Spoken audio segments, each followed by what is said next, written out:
نعبد وإياك نستعين اهدنا الصراط المستقيم صراط الذين أنعمت عليهم غير المغضوب عليهم ولا الضالين. بسم الله الرحمن الرحيم. قل هو الله أحد الله الصمد لم يلد ولم يولد ولم يكن له كفوا أحد. بسم الله الرحمن الرحيم. قل هو الله أحد الله الصمد لم يلد ولم يولد ولم يكن له كفوا أحد. بسم الله الرحمن الرحيم. قل هو الله أحد الله الصمد لم يلد ولم يولد ولم يكن له كفوا أحد. اللهم صل على محمد وآل محمد. أعوذ بالله من الشيطان اللعين الرجيم. بسم الله الرحمن الرحيم. الحمد لله الذي لا يبلغ مدحته القائلون ولا يحصي نعماءه العادون، الذي لا يدركه بعد الهمم ولا يناله غوص الفتن، والصلاة والسلام على خير خلقه وأشرف بريته الذي سمي في السماء بأحمد وفي الأرضين بأبي القاسم محمد. اللهم صل على محمد وعلى أهل بيته الطيبين الطاهرين الذين أذهب الله عنهم الرجس وطهرهم تطهيرا. اللهم صل على محمد وآل محمد واللعن الأبدي على أعدائهم أجمعين. أما بعد فقال الله الحكيم بسم الله الرحمن الرحيم. أفمن يهدي إلى الحق أحق أن يتبع أمن لا يهدي إلا أن يهدى ما لكم كيف تحكمون. درود بھیجیے محمد وآل محمد پر. اللہم صل علی محمد وآل محمد. ہمارے عظیم محدث شیخ یعقوب کلینی، جن کی کتاب کافی ہمارے 4 جو کتب اربعہ ہیں، 4 احادیث کی مشہور کتابیں، ان میں سے ایک کتاب کے لکھنے والے یعقوب کلینی ہیں، جس کا نام کافی ہے، اصول کافی، فروع کافی. اور ایک کتاب کے لکھنے والے شیخ صدوق ہیں، اس کتاب کا نام ہے من لا یحضرہ الفقیہ. من لا یحضرہ الفقیہ. یہ شیخ صدوق امام زمان اجل اللہ تعالی فرجہ الشریف محمد، یہ آپ کی دعا کے نتیجے ہیں. ان کے والد گرامی لاولد تھے. اس زمانے میں جو امام کے نائب خاص تھے، ان کی خدمت میں جا کے مرحوم صدوق کے والد نے عرض کیا کہ آپ میری طرف سے امام زمان کی خدمت میں عرض کریں کہ وہ مجھے اللہ تعالیٰ سے ایک بیٹا دلائیں. یہ الفاظ ہیں.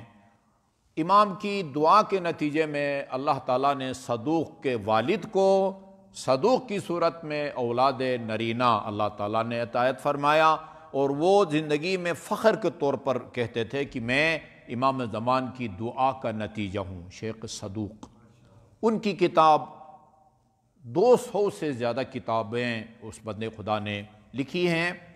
تو ان کی کتاب کا نام من لا یحضر الفقیہ ہے. 2 ہو گئی، کافی، من لا یحضر الفقیہ، اور جو تیسری کتاب ہے اور چوتھی، ان 2 کتابوں کے لکھنے والے شیخ طوسی رحمۃ اللہ علیہ ہیں، جو نجف میں حرم امیر المومنین سے میرے خیال میں کوئی 50-60 میٹر کے فاصلے پر مسجد طوسی ہے، اسی کے اندر وہ دفن ہے.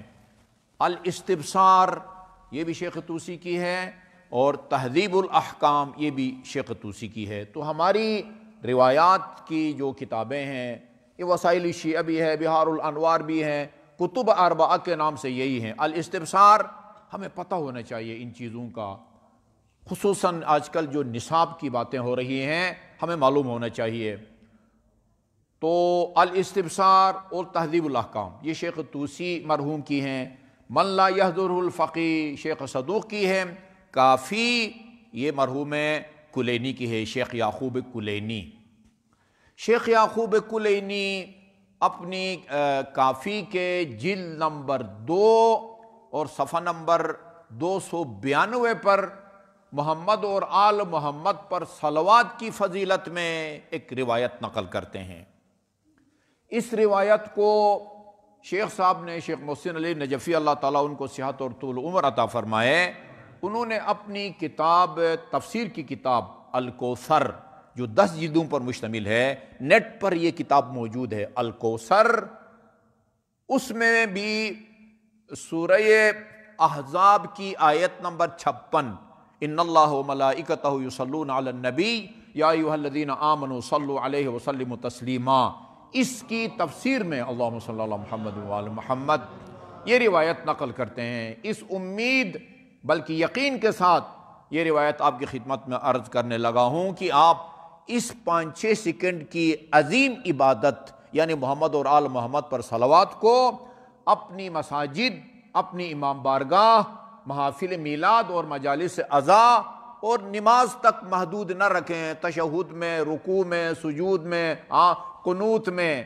جب بھی آپ کو فرصت ملے، یہاں سے نکل کر گھر جاتے وقت، صبح آفس جاتے وقت، اگر آپ طالب علم ہیں اپنے تعلیمی ادارہ جاتے وقت، آپ اگر کاروباری ہیں مارکیٹ جاتے وقت، جب تک آپ کی زبان فارغ ہے آپ کی زبان پر اس عبادت کا ورد جاری ہونا چاہیے۔ اللہم صلی علی محمد و آل محمد۔ ابھی میں آپ کی خدمت میں اس کا ثواب عرض کرتا ہوں کہ چونکہ مخبر صادق نے کہہ دیا ہے، رسول خدا جن کی باتوں پر اعتبار کر کے ہم مسلمان ہوئے وہ یہ فرماتے ہیں، لہذا پھر اس میں شک کرنا بھی ایمان کیا بلکہ اسلام کے منافی ہے، ورنہ ہماری عقل اس کو درک کرنے سے قاصر ہے۔ یہ چند سیکنڈ کی وہ عبادت اور اس کا اتنا اجر اور ثواب اور فائدہ، فرمایا من صلی علی مرتن، جو مجھ پر ایک دفعہ صلوات بھیجے۔ دیکھیں روایات کے اندر بھی علیہ مجھ پر، اور اس سورہ احزاب کی آیت نمبر 56 میں بھی ان اللہ وملائکتہ یصلون علی النبی، اللہ اور اس کے فرشتے نبی پر صلوات بھیجتے ہیں، یا ایھا الذین آمنوا، اے صاحبان ایمان، صلو علیہ وسلموا تسلیما، رسول پر بھی صلوات بھیجو اور سلام پیش کرو۔ اللہم صلی علی محمد وآل محمد۔ یہاں بھی علیہ لکھا ہوا ہے، علیہ علیہ ہے، رسول پر صلوات بھیجو۔ قرآن کی بہت ساری آیات ہیں جو مختصر ہیں، سربستہ ہیں، ان کی تفصیل کو رسول خدا نے بیان کیا ہے۔ نماز پڑھو، اقیموا الصلاۃ، اقیم الصلاۃ، قد افلح المؤمنون الذین هم فی صلاتهم حافظون، یہ تفصیل نماز کی، صبح کی کتنی رکعت ہے، ظہرین کتنی رکعت ہے، مغرب کتنی رکعت ہے، عشاء کتنی رکعت ہے، یہ ہمیں رسول خدا نے بتایا ہے۔ قیام میں کیا پڑھنا ہے، رکوع میں کیا پڑھنا ہے، سجدے میں کیا پڑھنا ہے، اس کا اس ادھر ذکر نہیں ہے، یہ قرآن کے اندر ذکر نہیں ہے، یہ تفصیل ڈیٹیل کس نے بتائی ہے ہمیں؟ رسول خدا نے بتایا۔ رسول خدا نے بھی اپنے ذاتی ثوابدید کی بنیاد پر اس کی اشارہ نہیں کی ہے، پھر بھی وحی کے ذریعے، البتہ قرآن کے علاوہ وحی کے ذریعے عبادات کی تفصیل کو بتایا ہے۔ قرآن میں چند ایک چیزوں کو بیان کیا اللہ تعالیٰ نے، اس سے روزہ ٹوٹ جاتا ہے، باقی سب چیزوں کا ذکر قرآن میں نہیں ہے، اور بہت ساری چیزوں کو احادیث میں بیان کیا ہے۔ میں آپ کو بریکٹ میں ایک کلپ کا خلاصہ پیش کرتا ہوں۔ ایسے ہی میں نے اس دن واٹس ایپ یا پتہ نہیں یا یوٹیوب کھولا، اس سیالکوٹ میں ایک پروگرام ہو رہا ہے، اس میں ایک صاحب، میں ان کا نام لینا مناسب نہیں سمجھتا، انتہائی گستاخ ہیں علماء کرام کے، مجتہدین کے، مراجع کے، اجتہاد کے، تقلید کے، وہ علماء کے خلاف کچھ بول رہے تھے تو نیچے سے ان کے خلاف شور اٹھا، اور وہ ظاہر ہے ان کی مونچھیں ہیں اور داڑھی وغیرہ نہیں ہے، نیچے سے کہہ رہے تھے کہ تمہاری تو داڑھی بھی نہیں ہے اور منبر حسینی پر آئے ہو۔ ایک شور اور گونج میں اس نے کہا کہ میرے 3 سوالات کا جو ہے نا وہ جواب دے دیں. ہاں یہ لوگ جو میرے خلاف بول رہے ہیں، یہ ثابت کرو قرآن سے ولایت فقیہ ثابت کرو، قرآن سے اجتہاد اور تقلید ثابت کرو. ایک اور حساس مسئلہ کا بھی نام لیا انہوں نے. وہاں سیالکوٹ سے ایک بندے نے مجھے فون کیا جو اسلام آباد میں ہماری مسجد میں بھی آتا رہتا ہے. کہا آغا صاحب میں نے ایک کلپ آپ کو بھیجی ہے، اس کو ذرا سنیں، اس کا جواب دیں. اچھا، وہ کلپ میں سن چکا تھا. اس سے میں نے کہا ان سے کہو کہ تم قرآن سے حضرت علی کی خلافت ثابت کرو. ٹھیک ہے جی، قرآن سے حضرت علی آپ سے اگر کہا جائے قرآن سے حضرت علی کی خلافت ثابت کرو، آپ کیسے ثابت کریں گے؟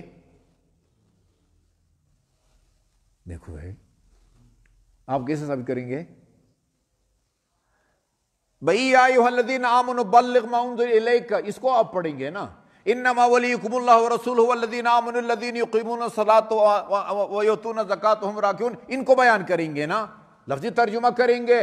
یا ایھا الرسول، اے میرے رسول، بلغ ما انزل الیک، جو حکم آپ پر ہم نے اتارا ہے اس کی تبلیغ کرے، لوگوں کو بتا دیں. نہیں کریں گے تو آپ نے رسالت کا کوئی کام نہیں کیا. یہ آپ کو کس نے بتایا کہ وہ پیغام کیا تھا؟ قرآن میں کہیں بتایا ہے؟ قرآن میں علی کا نام ہے؟ وہ ایک جگہ پر علی یا ہے.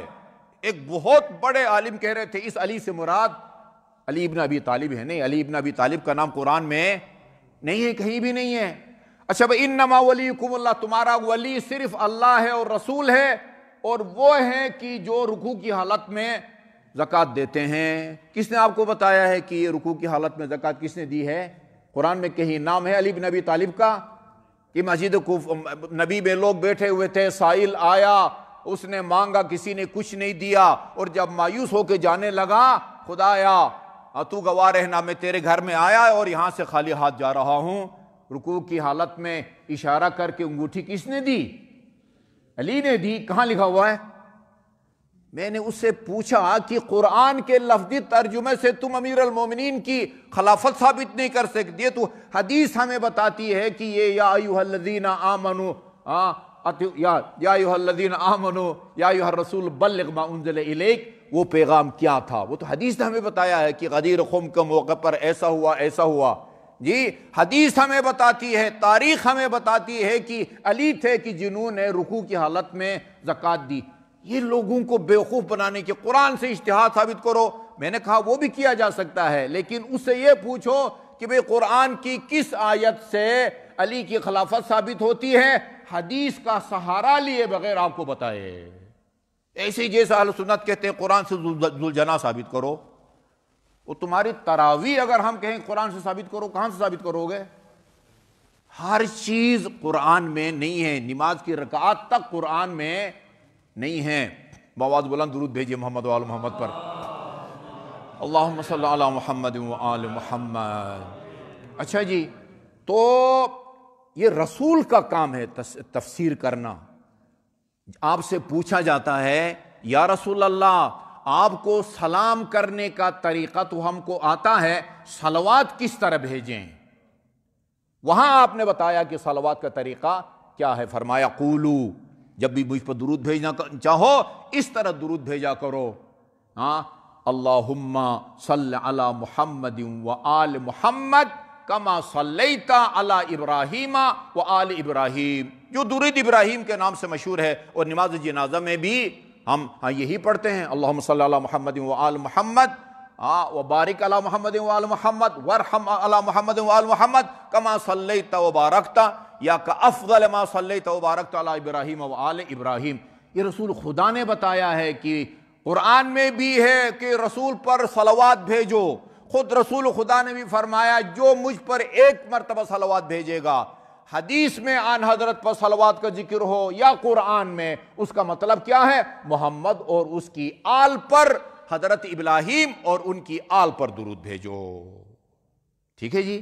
من صلی علیہ مرتن، میں یہ آپ کو بتانا چاہتا ہوں کہ اگرچہ اس حدیث میں رسول خدا نے فرمایا جو ایک مرتبہ مجھ پر درود بھیجے، لیکن مراد کیا ہے؟ محمد اور اس کی آل، جن پر درود بھیجے بغیر آپ کی نماز نہیں ہوتی. من لم یصلی علیکم لا صلاۃ لہ، فرمایا من صلی علیہ مرتن، جو ایک مرتبہ مجھ پر درود بھیجے. یہ عجیب روایت ہے، یعنی آدمی سوچتے سوچتے جو ہے نا جسے کہتے پاگل ہو جاتا ہے کہ من صلی علیہ مرتن، جو ایک مرتبہ مجھ پر درود بھیجے، صلی اللہ علیہ فی الف صف من الملائکۃ الف مرہ، اللہ تعالی فرشتوں کے 1000 صفوں میں 1000 مرتبہ اس بندے پر درود بھیجتا ہے جس نے ایک دفعہ محمد اور آل محمد پر صلوات بھیجا ہو. ایک مرتبہ اللہم صلی اللہ علیہ محمد وعلی محمد. اچھا، یہ ہاں تو ختم نہیں ہوتی. وما خلق اللہ تعالی شیئا الا صلی علیہ لصلاۃ اللہ وملائکتہ. جب خدا کی باقی مخلوق دیکھتی ہے کہ خدا نے اور فرشتوں کے 1000 صفوں میں 1000 مرتبہ محمد اور آل محمد پر صلوات بھیجنے پر صلوات بھیجا ہے، ہر مخلوق اس آدمی پر صلوات بھیجتی ہے جس کو خدا نے پیدا کیا ہے. ایک مرتبہ بآواز بلند محمد و آل محمد پر درود بھیجیے. اللہم صلی علی محمد و آل محمد. میں ایک دفعہ آج سے میرے خیال 5-6 سال پہلے گجرات میں ایک خمسہ مجھے پڑھنا تھا. وہاں جو جس مسجد میں یہ خمسہ تھا اس کے جو خطیب ہیں وہ مولانا مختار نقوی ہیں. خمسہ شروع ہونے سے 1-2 دن پہلے انہوں نے مجھے فون کیا، کہا صاحب یہ اکثر ہمارے اہل سنت بھائی خصوصاً مسجد امام بارگاہ کے ہمسایہ وہ شکوہ کرتے ہیں، گلہ کرتے ہیں، اعتراض کرتے ہیں کہ آپ لوگ صرف امیر المومنین کے فضائل بیان کرتے ہیں، رسول خدا کے فضائل بیان نہیں کرتے. اس پر ذرا بولیں، رسول خدا کے فضائل بیان کریں. میں نے کہا ٹھیک ہے، میں جواب عرض کروں گا اس کا. میں نے خطبہ کے بعد جو بھی موضوع تھا یہ ان کا جو شکوہ گلہ یا اعتراض تھا اس کو بیان کیا. ہمارے اہل سنت برادران کی طرف سے یہ اعتراض ہے. ان کی خدمت میں سب سے پہلے میں یہ عرض کروں گا، یہ آپ کو تسلی ہونی چاہیے کہ ہم علی کے جتنے بھی فضائل بیان کریں، جتنے بھی فضائل، تمام فضائل کا سرچشمہ سردار علم ہوا کرتا ہے. علم کی وجہ سے انسان خدا کی بارگاہ میں مقرب ہوتا ہے. یرفع اللہ الذین آمنوا والذین اوتوا العلم درجات. خدا کی بارگاہ میں بلند درجات اس کو حاصل ہیں کہ جس کو اللہ تعالیٰ نے علم اور حکمت سے زیادہ نوازا ہو. جی میں نے کہا ان کی خدمت میں عرض یہ ہے کہ آپ کو یقین ہونا چاہیے ہم رسول کے امیر المؤمنین کے جتنے بھی فضائل بیان کریں وہ تمام فضائل پہلے رسول کے لیے ثابت ہوتے ہیں پھر امیر المومنین کے لیے ثابت ہوتے ہیں. کیا یہ رسول کی یہی فضیلت کم ہے کہ ہم کہیں کہ رسول علی کے استاد تھے؟ جی جس کا امیر المومنین نے زندگی میں ایک دفعہ نہیں کئی دفعہ اعلان کیا ہے، علمنی رسول اللہ زقنی رسول اللہ. خود فرماتے ہیں میں جب رسول خدا کی خدمت میں پہنچتا تھا جو بھی پوچھتا تھا وہ آپ مجھے جواب دیتے تھے، اور جب کبھی میں خاموش رہتا خود سے علم بیان کرنا شروع کر دیتے تھے. اتنی دلچسپی تھی رسول خدا کو امیر المومنین کو علم و حکمت سے آگاہ کرنے کا. اور میں آپ کی خدمت میں یہ عرض کروں کہ امیر المومنین کے علم کا سرچشمہ صرف رسول خدا کی تعلیمات نہیں تھی، اور ذرائع بھی تھے. نہج البلاغہ میں ہیں یہ الفاظ، یوں اصحاب کے مجمع میں رسول خدا صلی اللہ علیہ وآلہ وسلم ہوتے تھے، امیر المومنین بھی باقی اصحاب بھی. وحی نازل ہوتی تھی، اور جب وحی نازل ہوتی تھی اور احکام پر مشتمل وحی کو رسول خدا وصول فرماتے تھے تو ایک خاص کیفیت طاری ہوتی تھی رسول خدا کے جسم پر، آپ کے بدن پر، چہرے پر. اس کو دیکھ کے یہ محسوس کرتے تھے صحابہ کرام کہ اس وقت رسول خدا پر وحی نازل ہو رہی ہے. لیکن وحی لے کے آنے والا کدھر ہے، ہاں وہ کیا وحی لے کے آیا ہے، نماز کے احکام لے کے آیا ہے، روزے کے احکام لے کے آیا ہے، حج کے احکام لے کے آیا ہے، یہ کسی کو پتہ نہیں ہوتا تھا اس کا۔ رسول خدا امیر المومنین سے مخاطب ہو کے فرماتے ہیں اے علی انک تسمع ما اسمع، جو آوازیں میں سنتا ہوں ان کو تو بھی سنتا ہے، وتری ما اری، جو مجھے نظر آتا ہے وہ تجھے بھی نظر آتا ہے، ہاں فرق یہ ہے وہی تجھ پر نازل نہیں ہوتی، مجھ پر نازل ہوتی ہے، اس لیے کہ میں نبی ہوں، الا انک لست بنبی، تم میں اور مجھ میں یہ فرق ہے کہ میں نبی ہوں، تو نبی نہیں ہے، لیکن وہ جو آواز میں سن سکتا ہوں اس کو تو سنتا ہے، اور جو مجھے نظر آتا ہے وہ تجھے بھی نظر آتا ہے۔ اس کا مطلب یہ ہے کہ ایک محفل میں علی کو تعلیم دینے کے علاوہ براہ راست بھی امیر المومنین احکام الہی کو سنتے تھے، ہاں، اور اللہ کی طرف سے ان کو فیض پہنچتا تھا۔ درود بھیجے محمد و آل محمد پر، اللہم صلی علی محمد و آل محمد۔ رسول خدا کی تعلیم کا سلسلہ، اردو میں علم کو تعلیم کہتے ہیں، ٹھیک ہے نا جی، جبکہ عربی میں تعلیم سکھانے کو کہتے ہیں۔ تعلیم حاصل کرو، یہ عجیب ہے، یہ مشہور غلط ہے۔ تعلیم کا مطلب کیا ہوتا ہے جی؟ کسی کو سکھانا، اور ہم کیا کہتے ہیں؟ تعلیم علم کے معنی میں استعمال کرتے ہیں۔ تعلیم حاصل کرو یعنی علم حاصل کرو۔ یہ رسول خدا کی علی کو تعلیم کا جو سلسلہ ہے وہ رسول خدا کی زندگی تک محدود نہیں تھا۔ بہار الانوار کی جلد نمبر 40، میرا خیال میں 35 یا 34، 36، 37، 38، 39، 40، یہ ساری جلدیں بہار الانوار کی امیر المومنین کے حالات زندگی پر مشتمل ہیں۔ جلد نمبر 40 میں ایک روایت نقل کی ہے مرحوم مجلسی نے، آیت اللہ محسنی نے اس روایت کو صحیح السند قرار دیا ہے، یعنی کنفرم رسول کا فرمان اور علی کا فرمان قرار دیا ہے اس روایت کو۔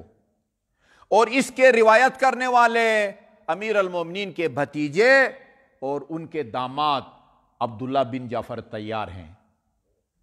عبداللہ بن جعفر طیار کہتے ہیں کہ امیر المومنین نے، میرے چچا نے یہ ہمیں سنایا کہ رسول خدا نے اپنی رحلت سے پہلے امیر المومنین کو یہ وصیت کی، یا علی اذا انا مت، میں جب اس دنیا سے رخصت ہونے لگوں یا میری روح قفص سری سے پرواز کر جائے، فغسلنی، اپنے ہاتھ سے مجھے غسل دینا، وکفنی، مجھے کفن دینا۔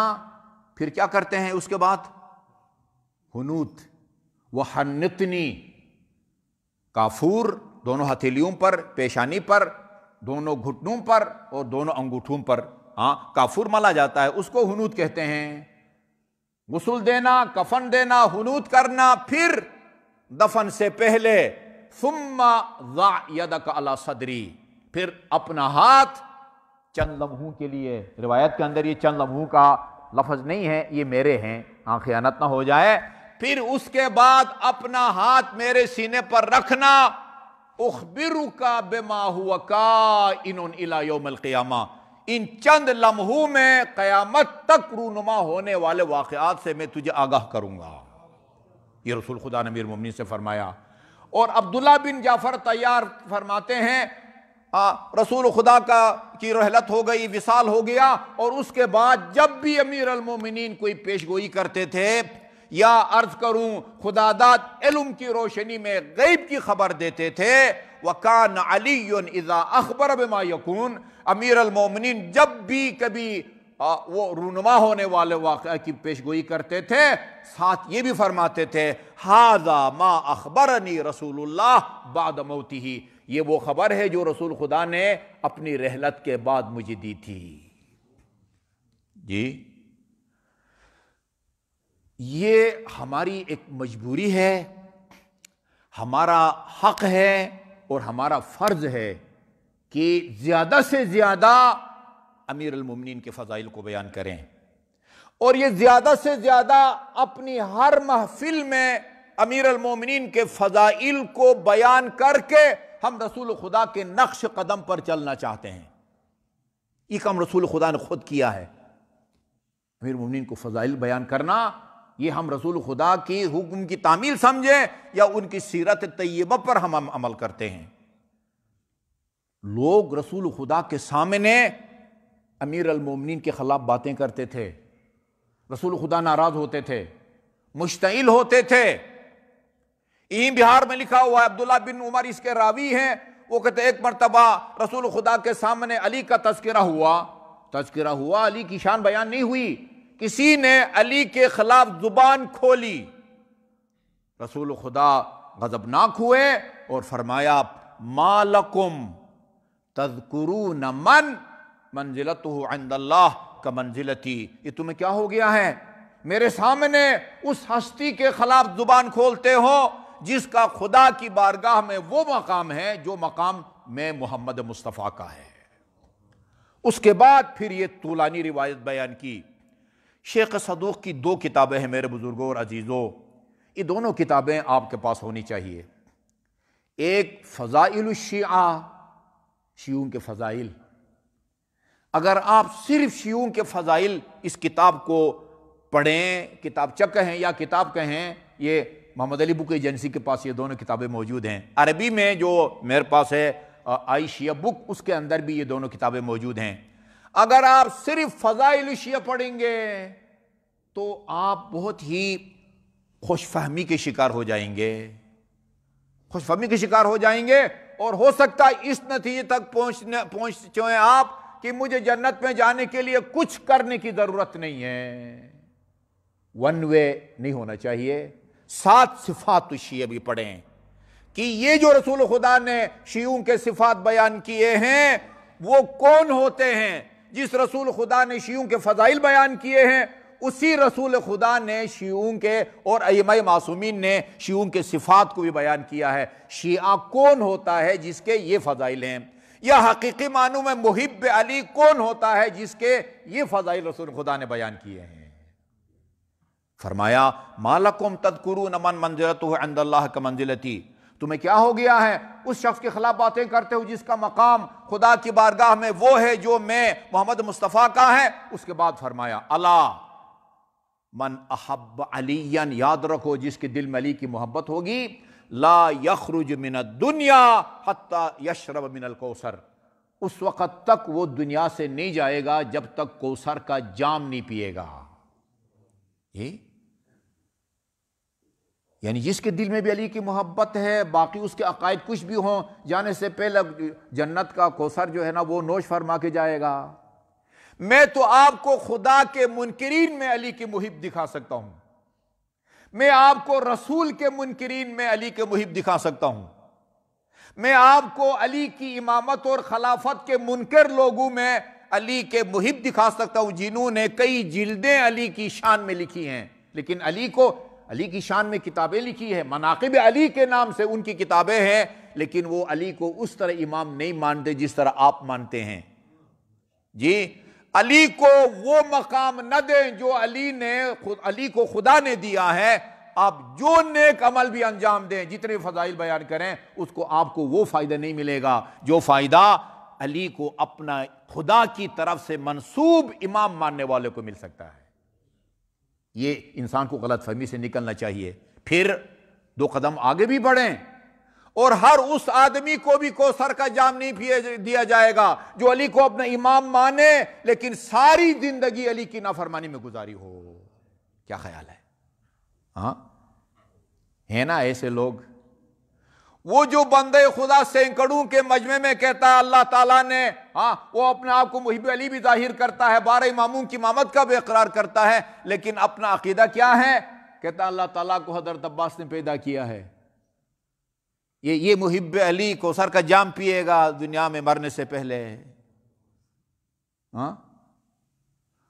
وہ کہتا ہے کہ قرآن کو میں نے اول سے لے کر آخر تک چھانا ہے، اللہ تعالیٰ نے نماز پڑھنے والوں پر لعنت بھیجی ہے، منبر حسینی پر ہزاروں کے مجمع میں یہ بات کہتا ہے، آگے کوئی ایک بندہ نہیں ہے جو اس کو گریبان سے پکڑ کے اتارے اور کہے کہ کہاں خدا تو فرماتا ہے کہ وہ جہنمیوں سے پوچھا جائے گا تمہیں دوزخ میں کس جرم میں ڈالا گیا، وہ آگے سے کہیں گے قالوا لم نک من المصلین، ہمارا جرم یہ تھا کہ ہم تارک الصلاۃ تھے۔ خدا تو یہ کہتا ہے، اور یہ کہتا ہے خدا نماز پڑھنے والوں پر قرآن میں لعنت بھیجتا ہے، لیکن اپنے آپ کو محب علی کہلاتا ہے۔ صرف محب علی نہیں بلکہ اثنا عشری اپنے آپ کو کہلاتا ہے۔ کیا خیال ہے یہ جانے سے پہلے کوثر کا جام پیے گا؟ لا یخرج من الدنیا حتی یشرب من الکوثر الا من احب علی لا یخرج من الدنیا حتی یاکل من طوبہ۔ اس وقت تک اس کو موت نہیں آئے گی محب علی کو جب تک شجرہ طوبہ کا پھل نہ کھائے۔ اور آگے ہے الا من احب علی لا یخرج من الدنیا حتی یری مکانہ فی الجنہ، اس وقت تک دنیا سے نہیں جائے گا جب تک کہ وہ اسی دنیا میں بیٹھ کر جنت میں اپنا مقام نہ دیکھ لے۔ درود بھیجیے محمد وآل محمد پر، اللہم صلی علی محمد وآل محمد۔ یہ رسول خدا کی تعلیمات پر عمل کر کے ہم امیر المومنین کے فضائل کو بیان کرتے ہیں۔ کیوں بیان کرتے ہیں؟ ہمارے امیر المومنین کے فضائل بیان کرنے کی وہی وجہ ہے جو رسول خدا کی طرف سے علی کے فضائل کرنے کی وجہ ہے۔ رسول خدا کس مقصد کے لیے علی کے فضائل بیان کرتے تھے؟ اس لیے کہ داماد تھے، اس لیے کہ چچزاد تھے؟ نہیں، یہ وجہ نہیں ہے۔ علی کو متعارف کرانا چاہتے تھے تاکہ علی کے مقام کو لوگ سمجھیں اور علی کو اپنا پیشوا سمجھ کر دین کو علی سے لے کر اس پر عمل کریں۔ یہ مقصد تھا رسول خدا کا۔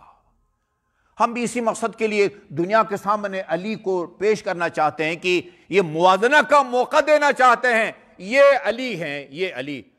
یہ قرآن میں عجیب آیت ہے یہ، افمن یہدی الی الحق احق ان یتبع، کیا وہ آدمی، وہ ہستی پیشوا بننے کے قابل ہے جو آپ کو حق کا راستہ دکھاتا ہے، یا وہ آدمی پیشوا بن سکتا ہے جو خود ہدایت کا محتاج ہے؟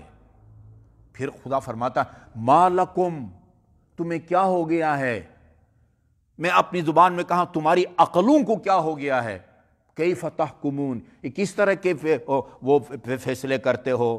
ٹھیک ہے، استاد کو چھوڑ کے شاگرد کو اپنا پیشوا بناتے ہو، استاد کو چھوڑ کے شاگرد سے اپنا فقہی احکام لیتے ہو۔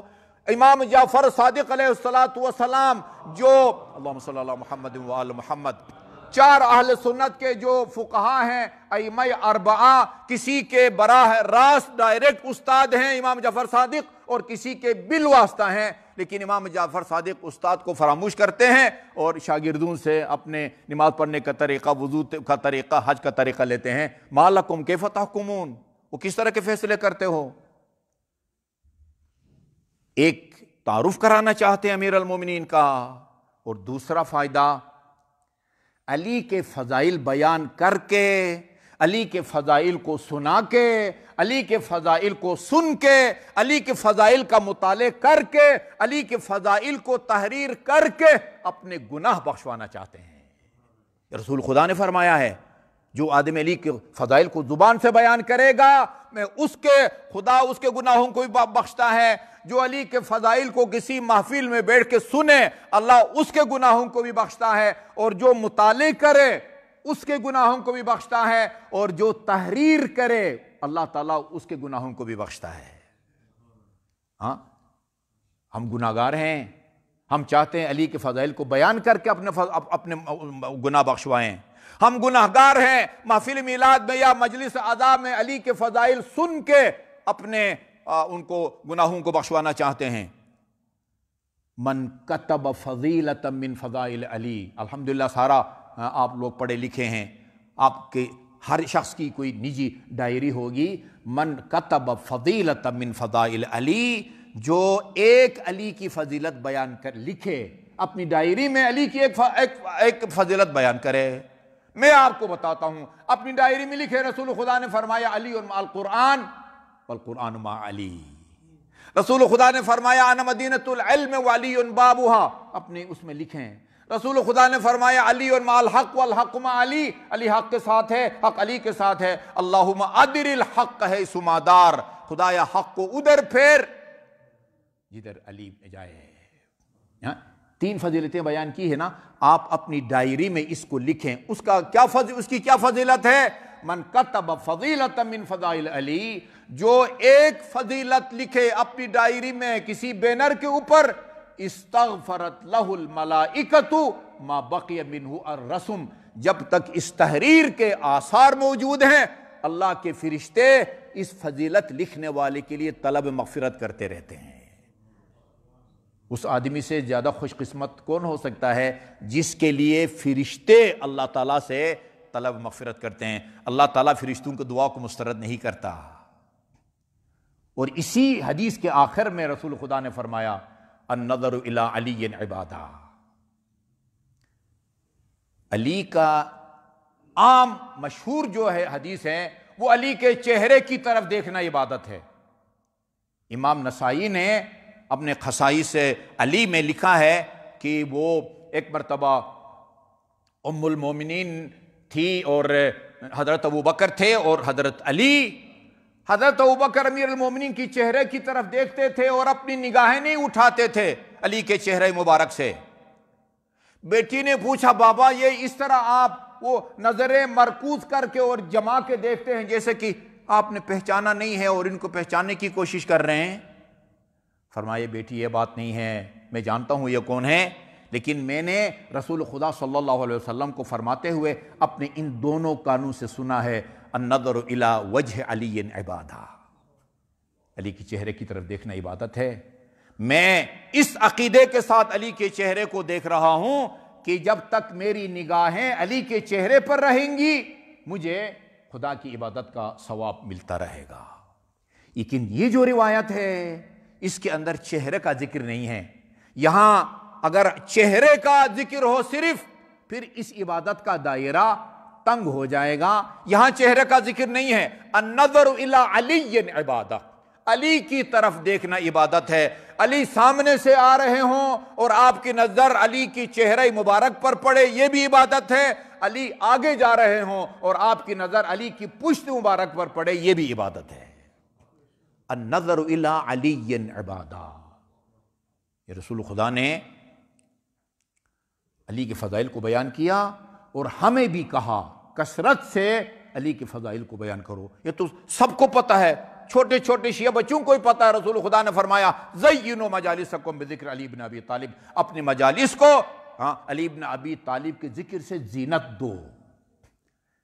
اسی مجلس میں میں نے عرض کیا ہے جب یہ جس محفل میں علی کے فضائل بیان کیے جائیں حفت بہم الملائکہ، آسمان کی فرشتے اس محفل میں مجلس ادا یا محفل میلاد میں موجود حاضرین کو گھیر لیتے ہیں، اپنے حصار میں لے لیتے ہیں. اور جب یہ محفل میلاد جب ختم ہوتی ہے اور یہ فرشتے واپس اپنے مرکز جاتے ہیں تو مرکز میں موجود فرشتے ان سے پوچھتے ہیں جو محفل سے فارغ ہو کے گئے ہوں یہ تم سے عجیب خوشبو آ رہی ہے، یہ کس چیز کی خوشبو ہے؟ یہ کہتے ہیں یہ اس محفل کی خوشبو ہے جس میں علی کے فضائل بیان کیے جاتے ہوں.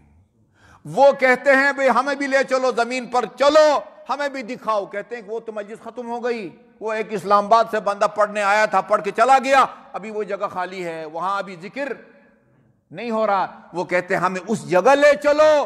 وہ اس جگہ یقیناً اس جگہ کی در و دیوار ابھی تک علی کی فضائل کے خوشبو سے معطر ہوگی. درود بھیجیے محمد وآل محمد پر. اللہم صلی علی محمد وآل محمد. اور ایک اور ہماری مجبوری یہ ہے کہ امیر المومنین کے فضائل کو رسول خدا کے زمانے میں بھی چھپانے کی کوشش کی گئی اور اس کے بعد بھی چھپانے کی کوشش کی گئی اور آج تک یہ کوشش کی جا رہی ہے کہ امیر المومنین کے فضائل کو چھپایا جائے. اور ہماری شرعی ذمہ داری ہے، صرف حق نہیں ہے، شرعی ذمہ داری ہے کہ ہم ان کوششوں کو ناکام بنائیں جو علی کو فضائل کو چھپانے کے لیے کی جا رہی ہیں. آپ کو یہ سن کے تعجب ہوگا، بخاری جس کو کتاب خدا کے بعد سب سے زیادہ معتبر سمجھا جاتا ہے، اس کے آپ وہ کتاب الغزوات جنگوں کی بحث میں دیکھیں. سب کو پتہ ہے تاریخ دانوں کو جنگ احد میں علی کا کیا کردار تھا. لیکن بخاری نے حضرت علی کا نام تک نہیں لکھا. کیوں بھائی؟ کیوں نہیں لکھا؟ یہ میں نے آپ کو پہلے بھی بتایا ہے، ابھی بھی بتا رہا ہوں. یہ کراچی میں ایک فاؤنڈیشن ہے، العلم فاؤنڈیشن، انہوں نے قرآن کا ترجمہ تیار کیا ہے 7 حصوں میں اسکولوں میں پڑھانے کے لیے. وہ اس کو تمام مکاتب فکر کے لیے قابل قبول بنانے کے لیے انہوں نے کمیٹیاں بنائی ہیں. شیعہ نمائندگی اس میں تھی، بریلویوں کی تھی، دیوبندیوں کی تھی، اہل حدیث کی تھی. جماعت اسلامی وہ ہے تو دیوبندی لیکن ان کی نمائندگی الگ ہوتی، مستقل ہوتی ہے. اس میں احد کا ذکر تھا کتاب کے اندر. احد کا ذکر، علی مظلوم کا نام ہی نہیں ہے. سورہ آل عمران میں سورہ اس کا جنگ احد کا ذکر ہے، اس میں لکھا ہوا تھا جو لوگ گھبرا کے رسول خدا کو تنہا چھوڑ کے چلے گئے تھے، اللہ تعالیٰ نے ان کی بخشش کا 2 مرتبہ اعلان کیا ہے. الحمدللہ ہمیں کوئی اعتراض نہیں ہے، رسول کو تنہا چھوڑ کے جانے والوں کو خدا بخشے، ہمیں کیا تکلیف ہے. وہاں میٹنگ میں میں نے کہا کہ بھئی جو تنہا چھوڑ کے گئے تھے ان کی بخشش کا ذکر کیا ہے، لیکن آخر دم تک جو ثابت قدم رکھا اس کا نام کدھر ہے؟ کیا بگاڑا ہے علی نے تمہارا؟ پھر حوالوں کے ساتھ میں نے پھر دیا. ہاں تنہا چھوڑ کے گئے تھے، دائیں طرف سے حملہ ہوتا تھا، رسول خدا فرماتے تھے علی یہ دائیں طرف سے حملہ روکو. بائیں طرف سے ہوتا تھا. جبرائیل نے جب اس ایثار کو، جانبازی کو دیکھا تو کہا نعم المواسات، یہ کیسی مواسات. حضرت عباس کے بارے میں زیارت میں یہ لفظ ہے نعم الاخ المواسی لاخی، اپنے بھائی پر جان قربان کرنے والا عباس. جبرائیل نے کہا یہ کیسی مواسات اور ہمدردی اور دل سوزی ہے. رسول خدا نے فرمایا کیوں نہ ہوں، میں علی سے ہوں اور علی مجھ سے ہے. اور ایسے موقع پر جبرائیل نے کہا یا رسول اللہ پھر تو میں آپ دونوں سے ہوں. ابھی آپ کی نصاب کی کتاب میں یہ بات آ گئی ہے، آپ کے گھر پہنچے گی. ہاں میرے لیے آپ دعا کریں گے، یہ گھر پہنچے گی. ابھی اس کا افتتاح ہونے والا تھا، وزیر اعظم کے ساتھ پورے پاکستان سے 400-500 بندوں کو اکٹھے کرنے کا پروگرام تھا، لیکن اسی کورونا کی وجہ سے وہ نہیں ہو سکا ہے. جنگ فتح مکہ، فتح مکہ میں علی کا کوئی کردار نہیں ہے، نام و نشان نہیں ہے اس کتاب کے اندر فتح مکہ. پھر میں نے حوالوں سے وہ محدث دہلوی کی فارسی عبارت اس کا ترجمہ دیا کہ علی کا کیا کردار تھا. اتنا لکھا ہوا تھا وہ فتح مکہ کے بعد رسول خدا اپنے ہاتھ میں ایک چھڑی لے کے بتوں کی طرف اشارہ کرتے جاتے تھے اور خود بخود گرتے جاتے تھے. بت شکن علی کا نام ہے، لقب ہے یہ. اور پھر یہ لکھا رسول کے کندھوں پر سوار ہو کے بت توڑ رہے تھے امیر المومنین، اور فرماتے تھے اتنا بلند ہو گیا ہوں تو اگر چاہوں تو میں عرش الہی کو ہاتھ لگا سکتا ہوں. یہ آپ کی نصاب کی کتاب میں آ گئی ہے ابھی یہ بات. جی یا علی بخاری نے چھپایا. اس کے بعد پھر العلم فاؤنڈیشن جنہوں نے یہ ترجمہ تیار کیا ہے ان کو تاریخ میں علی کا نام نظر نہیں آیا. اور یہ جو میرے علاوہ 4-5 تھے بھائی کریم ہیں، بریلویوں کے، اہل حدیث کے، دیوبندیوں کے، جماعت اسلامی کے، انہوں نے کسی نے بھی جنگ احد کی تاریخ کو نہیں پڑھا. نہ وہ لکھتے ہیں نہ یہ نقطہ اٹھاتے ہیں، اگر کوئی اٹھاتا ہے تو ایک میں. اور پھر اتنے حوالے ہیں کہ انکار نہیں کر سکے. وہ ارشد سعید کاظمی کے ذمہ لگ گیا آپ اس کا احد کا مضمون بھی تیار کر کے لے آئیں، اور پتہ نہیں وہ آپ کے جنگ فتح مکہ کا بھی مضمون تیار کر کے لے آئیں. رسول خدا کے مدینہ کے اہم واقعات کا ذکر تھا، مباہلہ کا ذکر نہیں تھا. اب اندازہ لگائیں بھائی، امام یہ شیعوں کی عید نہیں ہے، عیسائیت کے خلاف اسلام کی فتح ہے. کیوں نے بیان کیا؟ اس لیے کہ اس میں علی، فاطمہ، حسن اور حسین کا نام آتا ہے. رسول خدا کی قیادت میں یہی جاتے ہیں نا. وہ بھی آ گیا کہ کس طرح رسول خدا گئے. ہاں ایک ہاتھ رسول حسن کے ہاتھ میں تھا، دوسرا ہاتھ حسین کے ہاتھ میں تھا، ان کے پیچھے خاتون جنت تھی، اور آخر میں امیر المومنین. اس شان سے گئے کہ انہوں نے کہا کہ ہم ایسے چہرے دیکھ رہے ہیں کہ اگر یہ اشارہ کرے یا بد دعا کرے تو پہاڑ اپنی جگہ چھوڑ جائے. یہ بھی نصاب کی کتابوں میں بھی آ گئی ہے بات. یہ دیکھ رہے ہیں آپ کس طرح چھپایا جا رہا ہے. کس پر محمول کریں ہم اس کام کو؟ زبردستی فضائل کو چھپا کے، ٹھیک ہے جی، علی کو اس مقام سے محروم کرنے کی کوشش کی جا رہی ہے جو مقام اللہ تعالیٰ نے دیا ہے۔ یہ ہماری ذمہ داری بنتی ہے، اور یہ ہمیں سید سجاد نے سکھایا ہے، سید سجاد علیہ الصلوۃ والسلام نے سکھایا ہے۔ اللہم صلی علی محمد وعلی محمد۔ یہ جو ہم مجالس کی ترتیب ہے نا، اللہ کی حمد و ثنا، محمد و آل محمد پر صلوات، اہل بیت اطہار خصوصاً امیر المومنین کو فضائل بیان کرنا، اس کے بغیر مجلس مکمل نہیں ہوتی، یہ ترتیب طریقہ ہمیں سید سجاد نے سکھایا ہے۔ سید سجاد نے کیوں سید سجاد کو اتنے فضائل بیان کرنے پڑ گئے؟ اس لیے کہ تعارف کرائے جا رہا تھا، ایک ٹولہ نے، خارجی ٹولہ نے، نعوذ باللہ، وہ قانونی اور اسلامی حکمران کے خلاف بغاوت کی تھی، خروج کیا تھا، مردوں کو مار دیا گیا ہے اور ان کی عورتوں کو قیدی بنا کے لایا گیا ہے۔ یہ اس لٹے ہوئے قافلے کا تعارف تھا۔ سجاد نے پھر وہاں جا کے اور جناب زینب کبریٰ نے اپنا تعارف کرایا۔ میرے ذہن میں صحیح نہیں ہے کہ دربار شام میں یا دربار ابن زیاد کوفہ میں وہ خطبہ دیا جیسا خطبہ آج تک کسی نے نہیں دیا۔ ہم جب اللہ تعالیٰ کی حمد و ثنا کے بعد کیا کہتے ہیں؟ والصلاۃ والسلام علی رسول اللہ، والصلاۃ والسلام علی خاتم النبیین، والصلاۃ والسلام علی رحمت للعالمین۔ علی کی بیٹی نے کیا کہا؟ والصلاۃ والسلام علی ابی رسول اللہ، میرے بابا رسول خدا پر درود و سلام ہو۔ ہم کوئی خارجیوں کا ٹولہ نہیں ہیں، ہم رسول کی اولاد ہیں، میں رسول کی بیٹی ہوں۔ آیہ مباہلہ میں حسن حسین کو اللہ تعالیٰ نے رسول کا بیٹا کہا ہے۔ سید سجاد نے، اردو میں ترجمہ ہو چکا ہے، خطبہ پڑھیں، ایک مجلس میں نہ معلوم کتنے منٹ کی تھی، 80 علی کے فضائل بیان کیے ہیں، 80۔ ان فضائل کا آخری حصہ یہ ہے، من عرفنی فقد عرفنی، جو مجھے جانتا ہے سو جانتا ہے، اور جو نہیں جانتا، نعوذ باللہ خارجیوں کا ٹولہ ہم کو کہا جاتا ہے، اس کو پتہ ہونا چاہیے کہ میں کون ہوں۔ انا ابن محمد المصطفیٰ، میں محمد مصطفیٰ کا بیٹا ہوں۔ انا ابن خدیجۃ الکبریٰ، میں خدیجۃ الکبریٰ کا بیٹا ہوں۔ انا ابن علی المرتضیٰ، میں علی مرتضیٰ کا بیٹا ہوں۔ انا ابن فاطمۃ الزہراء، میں فاطمۃ الزہراء کا بیٹا ہوں۔ فضائل یہاں تک ختم۔ اس کے بعد پھر سجاد نے مصائب سنانا شروع کیے۔ وہ کوئی حامیوں اور چاہنے والوں کا مجمع نہیں تھا، قاتلوں کے مجمع میں ہم تو عزاداروں آپ کو وہ مصائب سناتے ہیں جو کسی معتبر کتاب میں پڑھ کے آتے ہیں یا عالم دین سے۔ سجاد نے دربار یزید کے سامعین کو وہ فضائل سنائے، مصائب سنائے جو چند دن پہلے اپنی آنکھوں سے دیکھ کے آئے تھے کربلا میں۔ کیا فرمایا؟ انا ابن المقتول ظلما، اس کا بیٹا ہوں جس کو ظلم و ستم سے شہید کیا گیا۔ انا ابن العطشان حتی قضا، اس کا بیٹا ہوں کہ جس کو پیاسا شہید کیا گیا۔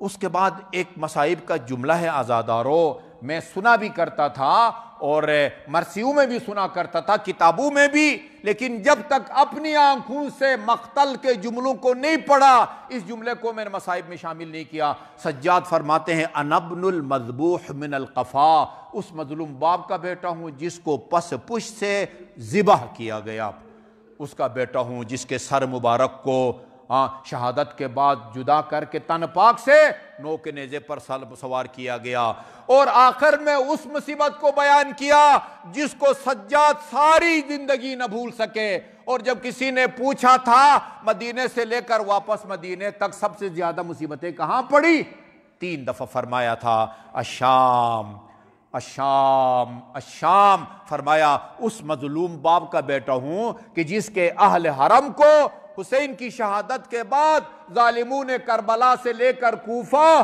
اور کوفہ سے لے کر شام کے درباروں اور بازاروں میں بے مقنم و چادر پھرایا۔ اور سجاد نے مدینے میں 35 سال گزارے عزاداروں، ایک روایت کے مطابق 40 سال۔